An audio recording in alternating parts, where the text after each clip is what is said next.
మాతాకి ఈరోజు భక్తులకు శ్రావణ మాస శుభాకాంక్షలు. అయితే మేము ఈసారి ఏం చేసినామంటే శ్రావణ మాసంలో ప్రారంభం నుంచి మేము భజన కార్యక్రమం స్టార్ట్ చేసి ఆషాఢంలో కూడా మేము బోనాలు చేసినాం అమ్మవారికి. అప్పుడు ఆటలతోనో కోడి పుంజులతోనో బోనాలు సమర్పించినాము.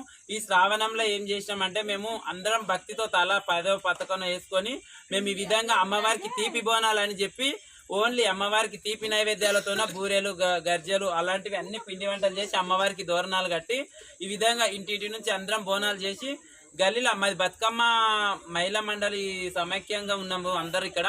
అయితే వచ్చేసి వీళ్ళందరూ బతుకమ్మ టీం ఇక్కడ. బతుకమ్మ కూడా ఇంత మంచిగా చేస్తారు ప్రతిసారి దసరాకి. ఈసారి శ్రావణంలో భజన చేసి అన్నదాన కార్యక్రమం అనేది మేము చేపట్టినాం. ఇక్కడ అక్కన్న మాదన్న కోటలో వెలిసినటువంటి కోటమైసమ్మ పాత తాండూరు గడిల ఇక్కడ అమ్మవారికి మేము ఈ విధంగా బోనాలు సమర్పించుకున్నాం. ఈరోజు అందరము ప్రతి ఒక్కరు అమ్మ ఈసారి అందరినీ చల్లగా చూస్తుంది అని మేము ఆశిస్తూ